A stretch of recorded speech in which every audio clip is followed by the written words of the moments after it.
Halo para nakama dimanapun kalian berada. Di video kali ini gue bakal membahas tentang pembahasan manga One Piece chapter 1125.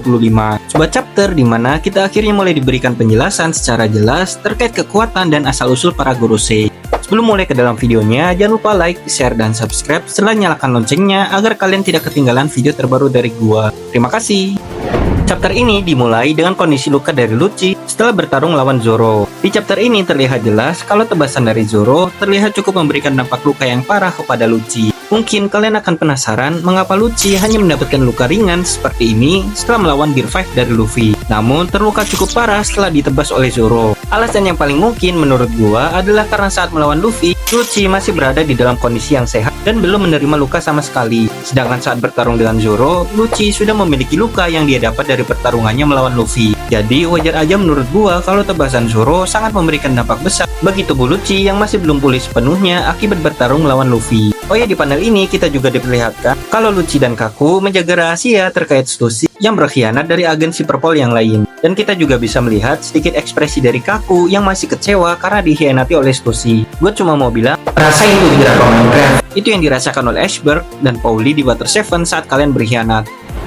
Di panel selanjutnya, kita ditunjukkan para Vice Admiral yang sedang melakukan rapat evaluasi terkait kegagalan mereka di Pulau Egghead. Namun di panel ini, kita justru tidak ditunjukkan sosok dari Admiral Kizaru. Pertanyaannya, kemana nih perginya Kizaru? Karena walaupun kita semua tahu Sensatum cukup kuat, namun bukan berarti Kizaru boleh pergi dan tidak menjadi pengawal yang menjaga keselamatan dari Sensaturn. Apakah mungkin Kizaru masih berkabung dan menyendiri karena kehilangan sahabat terbaiknya yaitu Dr. Vegapunk? Di tengah rapat evaluasi antara 9 Vice Admiral dan Sensaturn itu, Vice Admiral Doberman yang penasaran dengan informasi Vegapunk langsung bertanya terkait kebenaran informasi tersebut kepada Sensaturn. Namun bukannya mendapatkan jawaban, Doberman justru mendapatkan serangan yang membuatnya terluka cukup parah. Dari serangan sepihak yang dilakukan oleh Sensaturn ini, entah kenapa gue merasa kalau kedepannya para angkatan laut, khususnya mereka yang menjadi penyintas dari kejadian Egghead, akan ikut penasaran dengan sejarah asli Fate Century dan malah menyerang balik pemerintah dunia. Karena di antara para Vice Admiral tersebut, pastinya akan ada salah satu yang sadar kalau keadilan yang dilakukan oleh pemerintah dunia sudah terlalu berlebihan. Hal ini sama seperti kasus Jaguar di Saul pada chapter 396. Di chapter itu, Saul memutuskan untuk berkhianat dan membebaskan Nico Olivia karena menganggap pemerintah dunia sudah terlalu berlebihan dalam memberikan hukuman terhadap para arkeolog dari Ohara.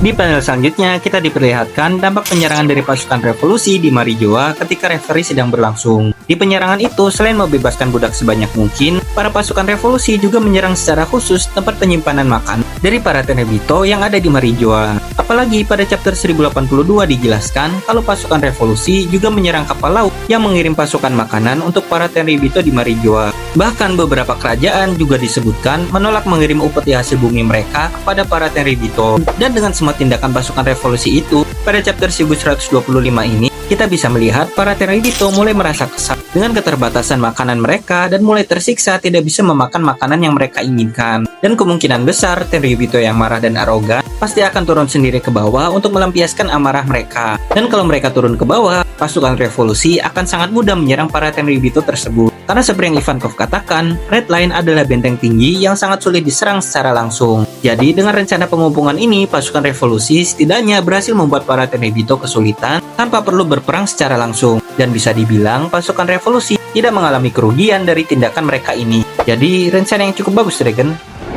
Lalu di panel selanjutnya adalah sesuatu yang menjadi inti dari video ini, yaitu pengangkatan Saint Vigaran Garling sebagai Gorosei baru menggantikan Sensaturn. Di panel itu, 4 Gorosei lain terkejut dengan hadirnya Garling di ruangan mereka, karena ruangan itu adalah ruangan khusus yang tidak bisa diakses oleh para Tenebito sekalipun. Namun Saint Garling justru dengan pede dan santainya langsung duduk dan mengatakan kalau dirinya adalah Dewa Sains dan pertahanan yang baru.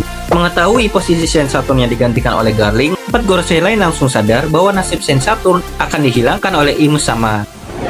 Di panel ini ada detail kecil yang cukup unik menurut gua, yaitu detail tentang Senju Peter yang disorot dengan tanda seru dan ada keringat muncul di wajahnya. Yang dengan ini menandakan kalau Senju Peter berada dalam kondisi yang gugup dan takut akan sesuatu. Lalu apa sih yang Senju Peter takutkan? Karena Sensaturn langsung digantikan posisinya setelah gagal di insiden Egghead, maka menurut gua Jupiter sedang ketakutan kalau dirinya akan menjadi Gorosei yang akan dieksekusi selanjutnya oleh Im Sama. Pertanyaannya, mengapa Im Sama mengeksekusi Senju Peter? Kalau kalian perhatikan lagi, selama di Pulau Egghead, Saint Jupiter adalah Gorosei yang paling gak guna menurut gua. Mari kita coba review satu persatu performa dari para Gorosei selama di Pulau Egghead. Pertama ada Saint Mars. Saint Mars dengan kemampuan terbangnya, begitu sampai di Pulau Egghead, dirinya langsung terbang menuju Labopes mencari Denen Musi siaran. Selain itu, Saint Mars juga terbang menyerang para raksasa yang hendak kabur sebelum akhirnya dilemparkan oleh Luffy. Yang kedua ada Saint Juro. Begitu tiba di Pulau Egghead, beliau langsung berlari berkeliling pulau menyerang para pacifista yang sudah dikendalikan oleh Bonnie. Yang ketiga ada Saint Curie yang langsung menghadapi Luffy beserta Dory dan Brogy. Lalu ketika tahu Denen Musi siaran berada di dalam robot Iron Giant, Saint Curie langsung menyerang robot Emmet yang membuat siaran Vegapunk berhasil berhenti. Untuk Saint Saturn kita kecualikan beliau, karena kan beliau sudah menjadi Brock. Dan terakhir Saint Jupiter. Apa coba pencapaiannya di Pulau Egghead selain dipotong oleh Dory dan Brogy atau disumpal pakai gedung oleh Luffy? Jadi bisa dibilang menurut gua Saint Jupiter cukup kurang kontribusi di dalam insiden Egghead ini. Padahal kalau kita perhatikan pada chapter 1124, Saint Jupiter itu memiliki ukuran yang lebih besar dibandingkan Gorosei yang lain. Karena sadar dengan kurang performanya inilah, Saint Jupiter tentunya takut kalau dirinya akan dieksekusi oleh Im Sama beberapa saat lagi. Apalagi kalau kalian ingat, Saint Jupiter ini adalah Gorosei yang memegang jabatan sebagai dewa pertanian. Dan seperti yang kita tahu, kalau pertanian identik dengan sumber pangan. Jadi bisa kita asumsikan Saint Jupiter bertanggung jawab terkait pasokan makanan atau cadangan makanan yang dimiliki oleh pemerintah dunia. Sedangkan untuk saat ini, pemerintah dunia, khususnya para bangsawan di Tanah Suci Marijoa, di chapter ini itu ditunjukkan sedang mengalami kekurangan pasokan makanan yang terjadi karena penyerangan pasukan revolusi beberapa minggu yang lalu. Lalu ditambah dengan beberapa kerajaan yang menolak membayar upeti hasil bumi dan penyerangan pasukan revolusi kepada kapal laut yang membawa pasokan makanan. Hal ini menjadikan para bangsawan di Marijoa kekurangan persediaan makanan. Jika kekacauan akibat kekurangan pasokan makanan di Marijoa ini terus terjadi, maka kemungkinan besar Saint Jupiter akan dihukum secara langsung oleh Im Sama, dan tentunya dirinya akan bernasib sama seperti Saint Saturn.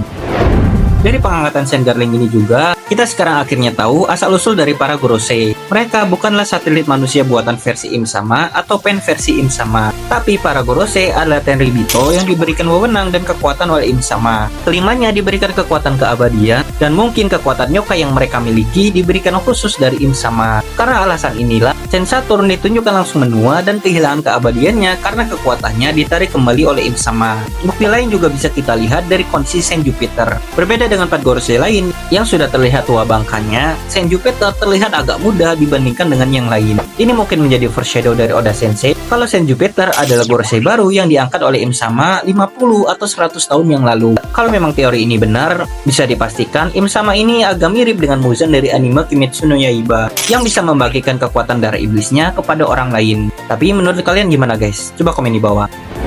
Lalu pertanyaannya, kenapa Im Sama harus repot-repot memberikan kekuatannya kepada 5 Gorosei? Kenapa bukan Im Sama saja yang berkuasa? Menurut gua hal ini karena Im Sama ingin berkuasa selamanya di balik bayangan. Jadi gini guys, kalau misalkan 5 Gorosei melakukan kesalahan atau dikalahkan oleh orang lain, Im Sama tinggal menggantinya dengan Tenryubito lain dan memberikan kekuatannya ke orang lain. Tapi kalau misalkan eksistensi Im Sama diketahui oleh orang lain dan Im Sama berhasil dikalahkan oleh orang lain, maka tentunya itu akan merugikan bagi diri Im Sama. Jadi Im Sama memilih untuk menciptakan raja boneka yang kalau raja tersebut bermasalah, tinggal dia buang dan ganti dengan orang lain. Tapi kalau menurut kalian sendiri gimana guys? Mengapa Im Sama bersembunyi di balik para Gorosei? Apakah mungkin Im Sama adalah orang yang introvert?